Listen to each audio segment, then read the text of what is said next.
워싱턴 수도권 일원에 또다시 폭설과 한파가 겹치면서 일주일에 2번이나 겨울 눈폭풍과 혹한을 겪고 있습니다. 미국에서 사무실 건물들의 융자금 연체율이 3배나 급등해 지역 은행들의 위기로 확산되고 있습니다. 웨그먼과 코스코 등에서 판매된 샐러드 키트, 시금치, 스낵고기 등이 대량 리콜 조치됐습니다.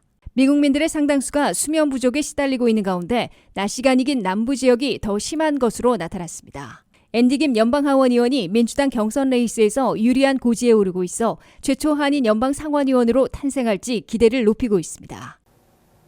여러분 안녕하십니까? 워싱턴 뉴스 투데이입니다. 하루 종일 내린 5에서 6인치의 폭설에다가 20도대의 한파까지 겹쳐 워싱턴 수도권 일원이 일주일에 2번이나 겨울 눈폭풍과 혹한의 고통을 겪고 있습니다. 눈폭풍까지는 아니었으나 하루 종일 흩날린 눈이 5에서 6인치의 적설량을 보였고 아침과 밤에는 20도대로 떨어지며 빙판길과 학교 폐쇄 등을 초래했습니다. 이번 주말까지 한파는 계속되겠으며 다음 주 수요일부터는 기온이 풀릴 것으로 예보되고 있습니다. 안혜린 기자의 보도입니다. DC와 메릴랜드 중부, 북버지니아에 이르는 워싱턴 수도권이 일주일에 2번이나 겨울 폭설과 한파에 시달리고 있습니다. 금요일에는 이른 새벽부터 오후까지 하루 종일 눈이 내려 상당한 적설량을 기록했습니다. 버지니아 라우든 카운티, 메릴랜드 몽고메리 카운티에는 6인치나 폭설이 쌓였습니다. 다른 워싱턴 수도권 지역들에도 거의 모두 2인치 이상의 눈이 쌓였고 상당수 지역의 적설량은 4인치를 넘었습니다. 이번 워싱턴 수도권 지역의 폭설은 2년 만에 상당한 적설량을 기록한 메이저 스노우로 기록됐습니다. 다만 눈 폭풍까지는 아니고 흩날리는 눈보라에 가까워 주민들의 고통과 피해를 줄일 수 있었던 것으로 보이고 있습니다. 그래도 금요일 아침 최저 기온이 화씨 22도, 섭씨로 영하 6도까지 내려가 곳곳에서 빙판길을 이뤘습니다. 495 벨트웨이에서 조지 워싱턴 파크웨이로 진입하는 도로는 차량 운행이 위험해져 이번에도 출근길에 전면 폐쇄됐습니다. 메트로버스는 운행 속도를 늦추거나 위험한 도로는 다른 도로로 바꿔 운행하기도 했습니다. 워싱턴 수도권 지역의 각급 학교들은 금요일에도 일제히 문을 닫았습니다. 워싱턴 수도권 일원은 토요일에는 눈이 그치겠으나 화씨 20도, 섭씨 영하 7도에서 화씨 25도, 섭씨 영하 4도에 하루 종일 머무는 한파가 예보되고 있습니다. 일요일에는 맑은 날씨가 계속되겠으나 아침과 밤 기온은 더 떨어져 화씨 17도, 섭씨 영하 8도로 더 추워질 것으로 전국 기상센터는 내다봤습니다. 이 때문에 주말에는 빙판길이 더 늘어나 주말 여행객들의 발목을 잡을 것으로 우려되고 있습니다. 월요일에도 아침 기온은 화씨 18도, 섭씨 영하 8도로 강추위가 지속되다가 낮부터 기온이 올라가 화요일까지 낮 최고 기온이 40도 초반으로 올라갈 것으로 예상되고 있습니다. 수요일부터는 40도와 50도대로 올라가 추위가 물러가겠으나 날씨는 흐려 비가 내릴 것으로 예보되고 있습니다. WKTV 뉴스 안혜린입니다. 미국에서 사무실 건물들의 융자금 상환을 하지 못하는 연체율이 최근 3배나 급등해 심각한 파장을 일으키고 있습니다. 이번 사태는 건물 가치의 하락과 높은 이자율로 재융자 받기 어려워졌기 때문으로 대거 디폴트에 빠지면 융자를 해준 지역은행들의 위기로 번지게 될 것으로 경고되고 있습니다. 미국의 상업용 건물 융자 대란이 사무실 건물 위기부터 현실화되고 있습니다. 사무실 건물과 상가 건물 등을 일컫는 상업용 부동산 가운데 치명타를 맞은 오피스 빌딩에서 융자를 받은 건물주들이 팔래야 팔 수도 없고 재융자도 못해 연체를 시작한 것으로 나타났습니다. 사무실 건물 융자 가운데 90일 이상 연체하는 비율이 2023년 말 현재 5.8%를 기록한 것으로 악시오스가 보도했습니다. 이는 2023년 1월에 1.83%, 2월에 2.38%에 비해 약 3배나 급등한 것입니다. 사무실 건물 융자금의 연체율은 팬데믹이 시작된 2020년 1.5%에 불과했고 2021년과 2022년에도 2% 이하였으나 2023년 2월부터 2%를 넘어서며 2023년 12월에는 5.8%까지 급등한 것이라고 악시오스는 지적했습니다. 사무실 모기지 융자금의 연체율이 급등한 것은 팬데믹에 따른 근무 형태의 급변과 건물 가치 급락, 기준금리 인상에 따른 고금리에 건물주들이 직격탄을 맞고 있기 때문입니다. 팬데믹 시절 재택근무로 텅텅 비었던 사무실 건물들이 현재는 하이브리드 근무 형태로 바뀌며 상황이 다소 개선됐지만 아직도 공실률이 높고 건물 가치는 거의 반토막 났습니다. 반면에 모기지 이자율은 2배로 급등해 있습니다. 통상 상업용 부동산 건물들의 모기지 융자는 5년이나 7년마다 재융자 받고 있는데 건물 가치는 반토막 나고 이자율은 2배로 올랐기 때문에 도저히 재융자 받을 수 없는 상황이 펼쳐지고 있습니다. 1억 달러를 융자받아 샀던 건물 가치가 5천만 달러로 떨어졌다면 만기가 돌아와 재융자 받을 때에는 5천만 달러로 평가받는 반면 이자율은 2배나 비싸기 때문에 기존의 모기지를 완납하지 못해 그냥 포기해야 하는 사태를 맞게 됩니다. 이런 상황에 빠진 사무실 건물주들이 만기가 돌아오면 재용자가 불가능해져 은행으로 넘어갈 게 분명해지자 상환을 중단하고 연체를 시작해 연체율이 급등한 것으로 해석됩니다. 사무실 건물 융자 연체율이 급등하면 건물을 은행에 넘기는 업체들이 속출하게 돼 융자해준 금융기관들의 부실로 이어지게 됩니다. 미국에서 상업용 부동산에 대한 융자 총액은 6조 달러 정도이고 그중에서 상가를 제외한 사무실 건물 융자는 4조 5천억 달러인 것으로 악시오스는 전했습니다. 그중에서 사무실 건물 모기지 총액에서 올해와 내년 2년 동안 만기가 돌아오는 융자금이 1조 5천억 달러인데 상당 부분 연체되고 결국 석 달 이상 연체되면 건물이 은행으로 넘어가는 차압당할 것으로 우려되고 있습니다. 게다가 사무실 건물 융자금의 14%는 135개 지역은행들이, 10%는 829개 커뮤니티 뱅크들이, 3%는 소규모 은행들이 맡고 있는 것으로 집계돼 이를 합하면 약 3분의 1을 차지하고 있습니다. 사무실 건물과 상가 건물 등 상업용 부동산 융자 문제에 대한 해법이 조속히 나오지 않으면 상업용 부동산의 붕괴에 그치지 않고 실리콘밸리 은행의 파산과 같은 지역은행들의 줄도산으로 번질지 모른다는 적색 경고가 이미 켜져 있습니다. 한인들도 자주 가는 웨그먼과 코스코 등에서 판매된 샐러드 키트, 시금치, 스낵고기 등이 대량 리콜돼 폐기 처분 후 환불받아야 할 것으로 권고되고 있습니다. 샐러드 키트와 시금치는 리스테리아균에 감염될 위험이 있고 스낵고기는 살모넬라균의 발병을 일으킨 것으로 나타나 리콜됐습니다. 안혜련 기자의 보도입니다. 한인들도 자주 방문해 사고 있는 것으로 보이는 채소와 고기류가 대량 리콜돼 세심하게 체크해야 할 것으로 보이고 있습니다. FDA 미 식품의약국은 버지니아, 펜실베니아, 뉴욕, 뉴저지 등 7개 주에서 웨이그만 등을 통해 판매된 브라이트 팜스의 제품인 4가지 샐러드 키트와 시금치를 대량 리콜한다고 19일 발표했습니다. 브라이트 팜스의 4가지 샐러드 키트는 투명 플라스틱 용기에 담겨 있고 베이컨과 치킨, 지중해식과 사우스웨스트식으로 나눠져 있습니다. 이 회사의 제품들은 7개 주에서 웨이그만과 스탑앤샵 등을 통해 판매됐습니다.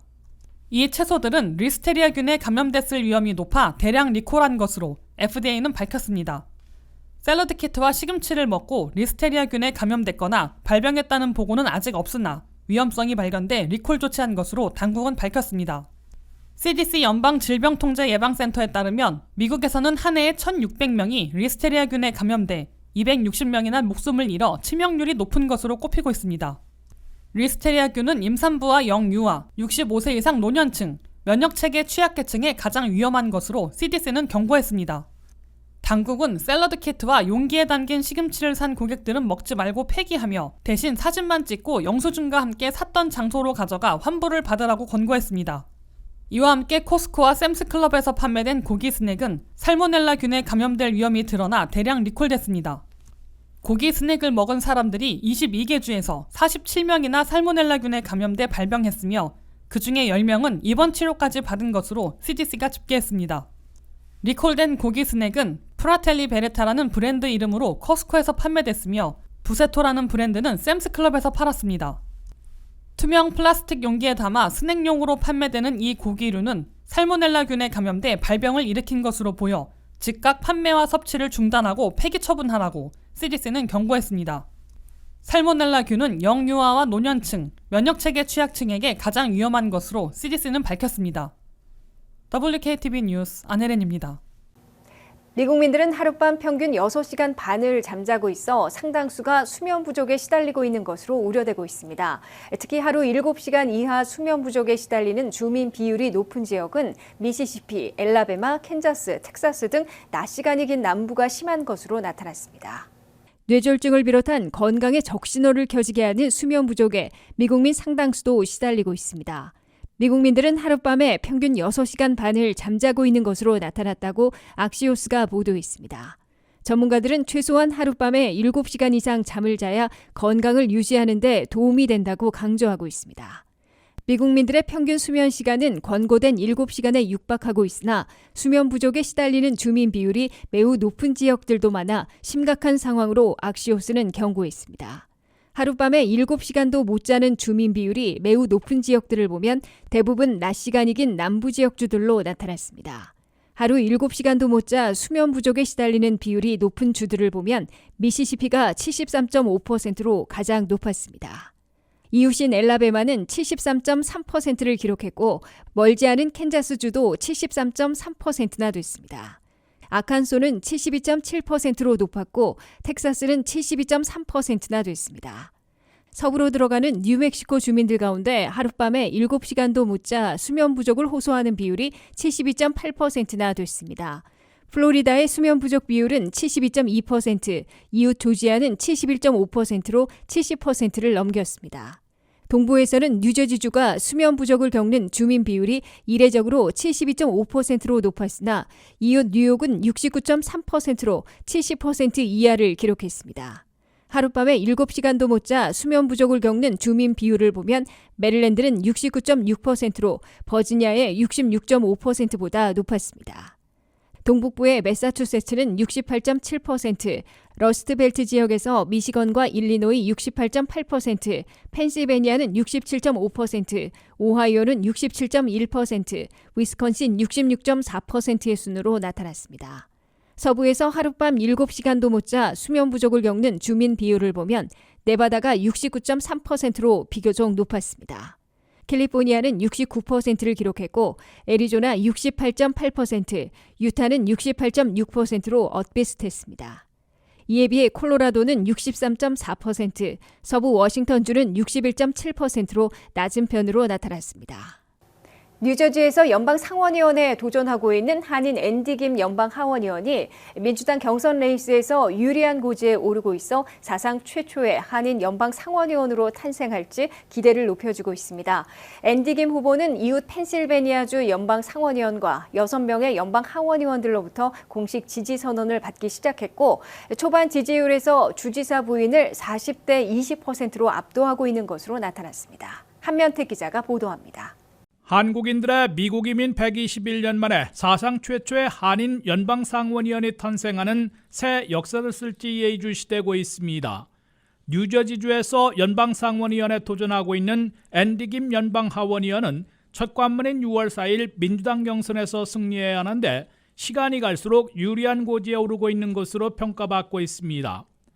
앤디 김 후보는 특히 필 머피 뉴저지 주지사의 부인인 태미 머피 후보가 지난해 말 민주당 경선에 뛰어드는 바람에 전국적인 관심을 끄는 민주당 경선 레이스를 펼치고 있는데 험난하지만 스스로 승리의 길을 개척하고 있는 것으로 보입니다. 앤디 김 후보는 뉴저지를 대표해온 민주당의 밤 메넨데스 상원의원이 기소돼 정치 불신이 고조된 만큼 정직성과 신뢰를 회복하면서 미국과 미국민들을 위해 쉬지 않고 일해온 자신을 후임자로 뽑아줄 것을 호소하고 있습니다. In my state of New Jersey, 84% of New Jerseyans believe that their politicians are corrupt. What I'm trying to do is try to restore that trust, and by doing so, trying to restore a sense of integrity in our politics. 앤디 김 후보는 18일 이웃 펜실베니아를 대표하는 민주당의 존 페더맨 연방상원의원의 인도스먼 공식 지지 선언을 얻어냈습니다. 곧바로 펜실베니아 지역구를 두고 있는 민주당 소속 동료 연방하원의원 6명의 공식 지지 선언도 받았습니다.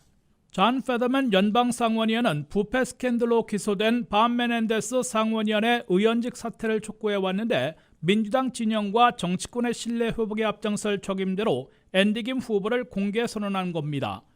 뉴저지주에는 앤디 김을 포함해 12명의 연방하원의원들이 있고 그중에 민주 9명, 공화 3명이 있는데 특정 후보를 공개 지지 선언하기가 쉽지 않은 상황이어서 이웃인 펜실베니아의 동료 연방상하원의원들의 공개 지지 선언이 큰 도움이 될 것으로 보입니다.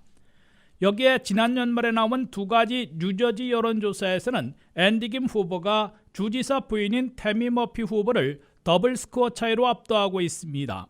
11월에 발표된 PPP 공공정책 여론조사의 지지율 조사에서는 40대 21%로 압도했고 12월에 블랙스루의 조사에서는 45대 22%로 더 격차가 벌어진 것으로 나타났습니다.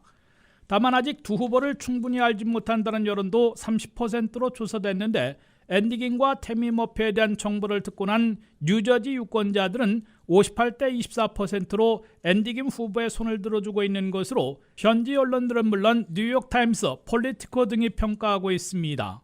앤디긴 후보는 다만 주지사 부인으로 민주당 경선에 뒤늦게 뛰어든 태미 머피 후보가 뉴저지 기관 조직들의 지지를 받고 있기 때문에 이를 넘어야 하는 과제를 안고 있습니다.